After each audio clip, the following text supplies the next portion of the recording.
Hello friends, welcome to Shambro YouTube channel.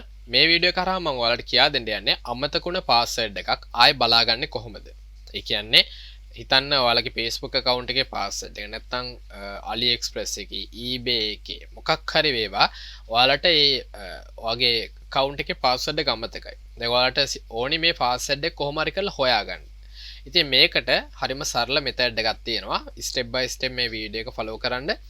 ඇතරම ඔයාලගේ mobile app එක කියන්නේ ෆෝන් එකේ උනත් මේ දේ සරලවම කරන්න පුළුවන් මොබයිල් ෆෝන් එකේ Google Chrome browser එක use කරන්න මේ ස්ටෙප් ටික ඒ විදිහටම මොබයිල් එකෙන් follow කරන්න පුළුවන් ඔයාලා මුලින්ම කරන්න ඕනේ ඔයාලගේ Chrome browser එකේ ඔයාලගේ email එකට sign in වෙන්න ඒ කියන්නේ email එක ගහලා ඒකේ email එකේ password එක දෙන්න දුන්නට පස්සේ දකුණු අත පැත්තේ කෙළවරේ තියෙන ඔයාලගේ email එකේ icon එක ඔයාලගේ රූපේ හරි මොකක් හරි icon එක ක්ලික් කරන්න ක්ලික් කරාට පස්සේ ඔයාලට වැටෙනවා manage your Google account කියලා මෙන්න එහෙම.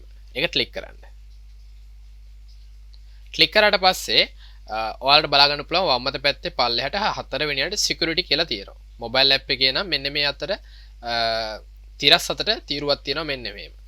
දැන් මම මේ හතර වෙනියට තියෙන security කියන එක ක්ලික් කරනවා. ක්ලික් කරාට පස්සේ ඔයාලා මේක scroll කරලා පල්ලෙහාට මෙන්න. පල්ලෙහාටම ආවහම ඔයාලට බලා ගන්න පුළුවන් password manager කියලා මෙන්න එහෙම කොටසක් තියෙනවා. ඒක එක සැරයක් ක්ලික් කරන්න.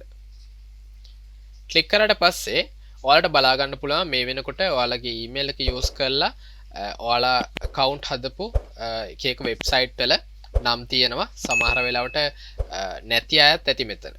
ඒ කියන්නේ මෙතන එහෙම sites පෙන්නන්න නැති අයත් ඇති. හරි ඒකට මම හේතුව කියන්නම් සහ ඒ වැරද්ද ආයේ නොවෙන්න මම step ටික පෙන්වන්න මේ මොකද කරන්න ඕනේ කියලා. දැන් මෙතන ටිකක් පල්ලෙහාට එනකොට ඔයාලට බලා ගන්න පුළුවන් මම ඇත්තටම මේ වෙනකොට මගේ email එක මේ email එක use කරලා register වුණ sites පෙන්නනවා. දැන් මම හිතන්න මගේ Facebook account එකේ password එක මට මතක නැහැ. මට මේක බලා ගන්න ඕනේ. මම කරන්නේ මේක click කරනවා. මෙන්න මේ arrow එක. ඊළඟට Google එකෙන් කියනවා මේ email එකට අදාළ මගේ password එක enter කරන්න කියලා. ඒ කියන්නේ ඇත්තට මමමද කියලා මේක verify කරගන්න ඕනේ නිසා. හරි. email එක මම enter කරා. ඊළඟ next කියන එක click කරන්න.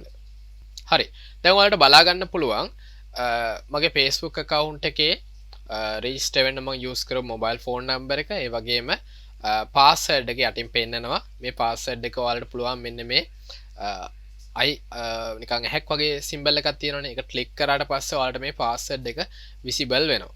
ඉතින් මෙන්න මේ විදිහට තමයි ඇත්තටම ඔයාලගේ ඕනම password එකක් ඔයාලට බලා ගන්න පුළුවන්. මොබයිල් ෆෝන් එකේ යනකොට ඇත්තටම password එක ආයේ email එකේ password එක ආයේ enter කරන්න ඕනිත් නෑ. ඔයාලට fingerprint එකක් තියෙන මොබයිල් ෆෝන් වල fingerprint එකෙන් මෙතන unlock කරගන්නත් පුළුවන්. හරි. දැන් මම පෙන්නවා Facebook account එකේ කොහොමද password එක හොයාගන්න කියලා. ඒ වගේ මේ සියලුම account වල ඔයාලට password එක මතක නැත්නම් බලා ගන්න පුළුවන්. ඔයාලා register වෙලා තියෙන site වල. දැන් ඔයාලට මම වැදගත් දෙයක් පෙන්වන්න. ඒක තමයි මේ password manager එකේ උඩම තියෙනවා මෙන්න එහෙම settings වල ලකුණ තියෙන්නේ. ඒ ලකුණ. ඒක click කරන්න. ඒක click කරාම ඔයාලව අරන් එනවා මේ වගේ කොටසකට. මෙතන තියෙන උඩම save password කියලා මෙන්න එහෙම ටික් එකක් දාන්න. මෙන්න මේක ගොඩක් අයගේ off වෙලා ඇත්තේ. එහෙමනම් මේක on කරන්න. මේක on කරාම ඔයාලා ඇත්තටම මොකක් හරි site එක register වුණාම ඒක automatically ඔයාලගේ password එක save කරගන්න අහනවා. එහෙම නැත්නම් save වෙන automatically. ඒක නිසා මේකට ටික් එක දාන එක ගොඩක් වැදගත්. මේක untick කරත් කමක් නැහැ. ඒක ඔයාගේ පහසුව වෙනුවෙන් ඔයාලා ඒක තියාගන්න. මේ auto sign in කියන එක නම් මම recommend කරන්නේ on කරන්න. ඒක මේ විදිහටම off කරලා තියාගන්න. මේ save password එක on කරලා තියාගන්න එක ප්‍රශ්නයක් නෑ. හරි.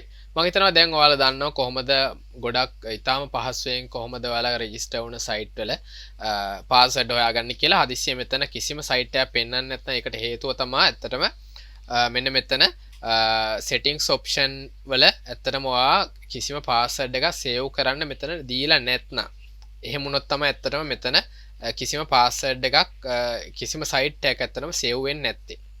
හරි. මම හිතනවා ඔයාලට දැන් password එකක් හොයාගන්න විදිය තේරෙන්නේ නැති කියලා.